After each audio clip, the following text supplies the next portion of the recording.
অর্ধমৃত, অসুস্থ এবং যাচ্ছে তাই ডালিম গাছও এবার ভালো ফলন হবে যদি প্রথম থেকে যত্নগুলো সারতে পারেন। দর্শক, আমার এই বেদানা গাছটি দেখুন, এটি মৃত প্রায় বেদানা গাছ। অনেক বছর এই গাছে যথেষ্ট পরিমাণে ফলন হয়েছে, কিন্তু আজকে এই ফেব্রুয়ারি মাসের শুরুর লগ্নে তার অবস্থা দেখুন। ক্ষুদ্র ক্ষুদ্র শাখা কিন্তু বেরোচ্ছে, কিন্তু তার যে আগের শাখাগুলো সেগুলো কিন্তু শুকিয়ে এসেছে। এই দেখুন, ধরলেই শুকিয়ে যাচ্ছে, খুলে যাচ্ছে, ভেঙে যাচ্ছে। আর গাছের কাণ্ডের মধ্যেও কিন্তু এখানে সেখানে ক্ষত বিক্ষত কিন্তু দেখা যাচ্ছে। প্রথমে এটি বয়সের ভার, দ্বিতীয়ত হচ্ছে অযত্ন, 3 নম্বর হচ্ছে কিছু ভয়ঙ্কর সব সমস্যা এই গাছে লেগে গিয়েছে। এবং এই ফেব্রুয়ারি থেকে মার্চের মধ্যেই প্রচুর পরিমাণে আবার ডালিমের ফলন নিয়ে আসবে। তো চলুন ভিডিওটি কন্টিনিউ করা যাক।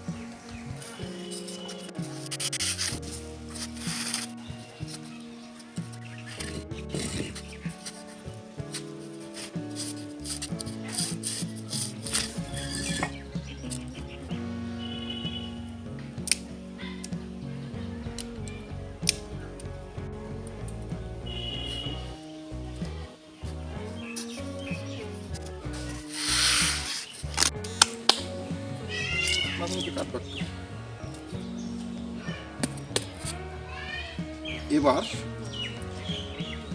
এই পটটি চেঞ্জ করতে হবে, কারণ গাছটি এই পটে রয়েছে, তো এই পটটি ভেঙেও গিয়েছে। চেঞ্জ করতে হবে, মাটিগুলো সরিয়ে দিতে হবে। চলুন দেখি শিকড়ের সংক্রমণ ঠিক কতটা হয়েছে।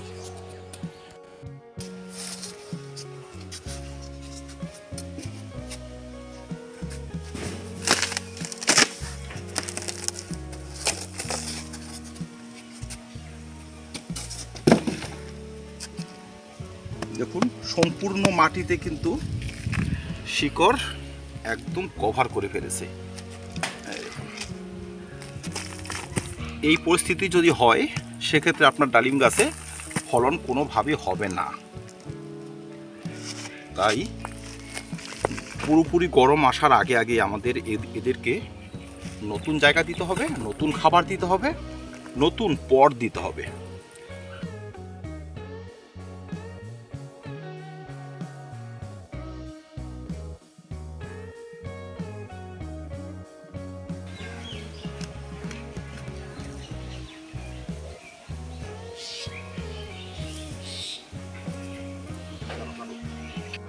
অসুস্থ শিকড় এবং খারাপ মাটি কিন্তু প্রায় অনেক টাইমই ঝেড়ে ফেলে দিয়েছি। বলতে গেলে তার রুট বলটি যে ছিল, মানে টোটালটা মাটি কভার করে ফেলেছিল তো রুটগুলো, তার মোটামুটি 40 থেকে 50% আমি কিন্তু ঝেড়ে দিয়েছি। এবার এই যে কেটে যাওয়া বা আঘাত লাগা শিকড়ে কিন্তু আমাকে ছত্রাকনাশক স্প্রে করতে হবে। তো আসুন ছত্রাকনাশক স্প্রে করি, তারপর মাটিটি তৈরি করে নেব।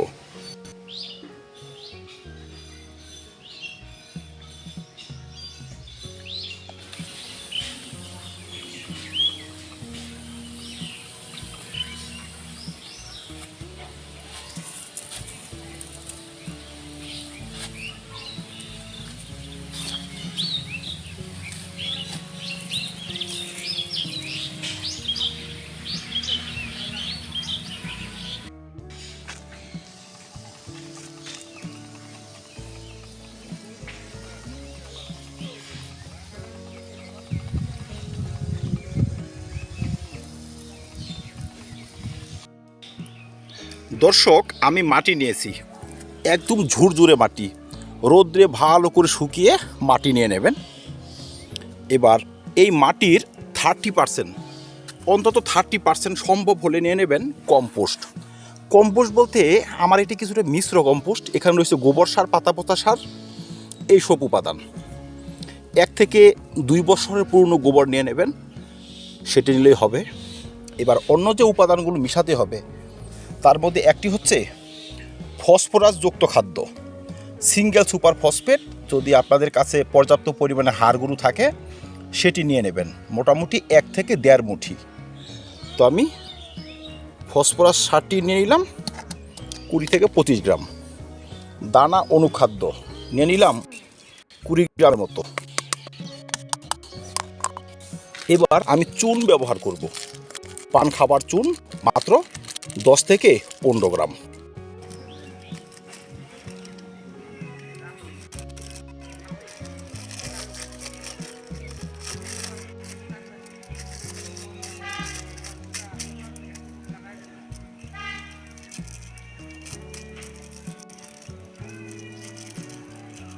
চুন ব্যবহার করলে যে কাজটি হবে, মাটিকে কমপ্যাক্ট হওয়ার হাত থেকে রক্ষা করবে, গাছে ক্যালসিয়ামের সোর্স হিসাবে কাজ করবে, শিকড়কে সুস্থ রাখবে, শিকড়কে সঠিকভাবে বাড়িয়ে নেবে। তাই আপনারা চুন অবশ্যই ব্যবহার করবেন এবং ছত্রাকনাশক হিসেবেও কিন্তু কাজ করবে। যদি অর্ধ লিকুইড এই চুন আপনাদের কাছে না থাকে, পাউডার চুন নিয়ে নিতে পারেন, ভালো করে গুঁড়ো করে 10-15 গ্রাম মিশিয়ে জলে ছিটিয়ে দিয়ে 2-4 দিন কোথাও ডিকম্পোজ করে নিতে পারেন, তারপর গাছ বসানো যায়।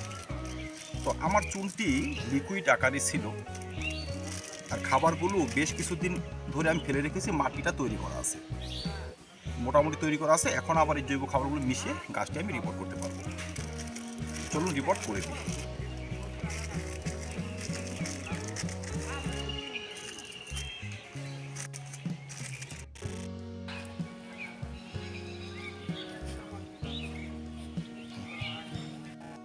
তো দর্শক, ফাইনালি কিন্তু আমার মাটি প্রস্তুত হয়ে গিয়েছে। এবার চলুন গাছটি বসিয়ে দিই।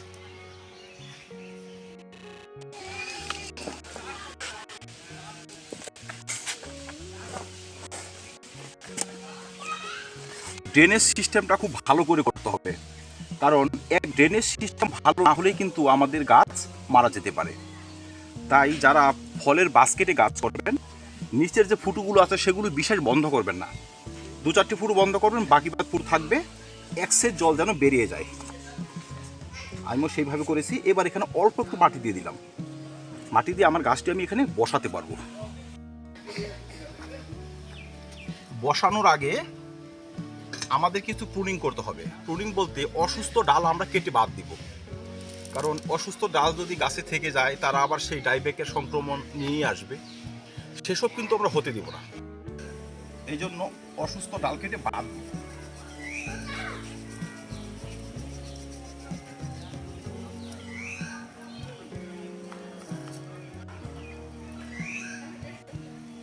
এই ডালটির অবস্থা খুব একটা ভালো নয়, তাই এটিও আমি কেটে বাদ দিব, মোটামুটি এখান থেকে কেটে বাদ দিব।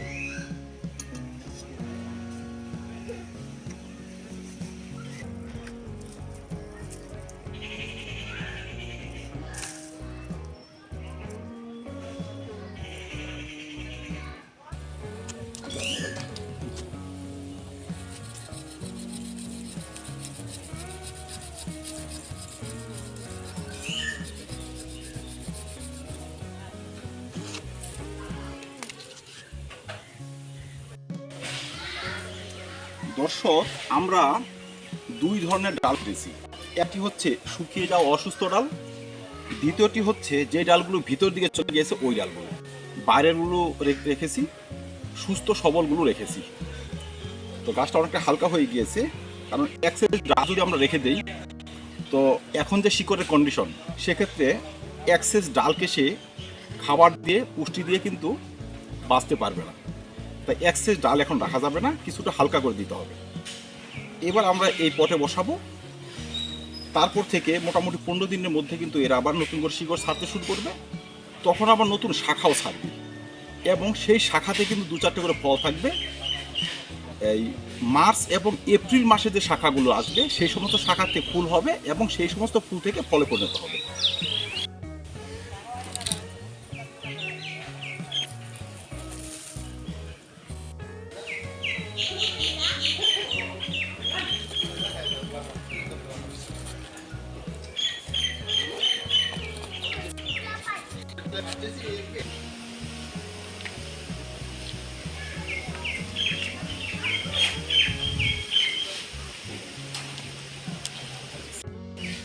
দর্শক, যে সকল স্থান থেকে আমি শাখা কেটেছি সেখানে কিন্তু ছত্রাকনাশকের পেস্ট লাগাতেই হবে। আমি হাত দিয়ে লাগিয়ে দিলাম, আপনারা ব্রাশ দিয়ে লাগিয়ে দেবেন। ছত্রাকনাশকের পেস্ট যদি এখানে না লাগানো হয়, সেক্ষেত্রে এই অংশ দিয়ে ছত্রাক গাছে প্রবেশ করবে গাছকে আবার অসুস্থ করে ফেলবে।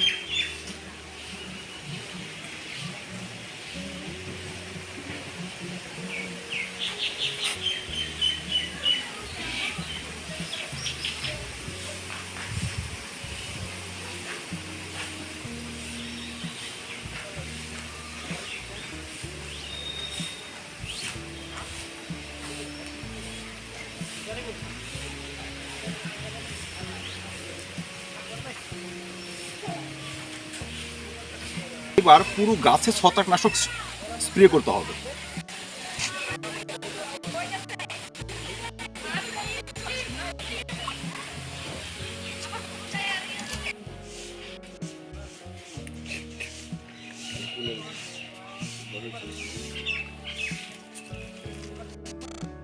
দর্শক, এবার আমরা মাটিতে জল ব্যবহার করব, কিন্তু যেহেতু শিকড় ছেটেছি, যেই জলটি ব্যবহার করব সেখানে যদি অল্প একটু ছত্রাকনাশক হয় খুব ভালো হয়। আপনারা ব্যাবিস্টিন ব্যবহার করতে পারবেন বা ব্লাইটক্স ব্যবহার করতে পারবেন, এমিস্টার টপ ব্যবহার করা যায়।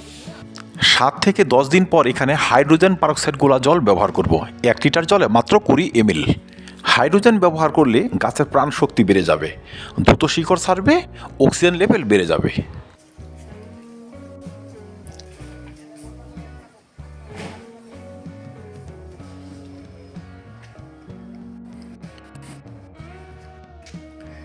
এবার অন্ততপক্ষে 15 দিন এমন একটি স্থানে রাখতে হবে যেখানে ডাইরেক্ট রোদের তাপ থাকবে না, বলতে গেলে ছায়াযুক্ত স্থানে। প্রত্যেক দিন নিয়ম করে এখানে ঠান্ডা জল স্প্রে করতে হবে, দিনে একবার, হয়তো সকালবেলা নয়তো বিকেলবেলা।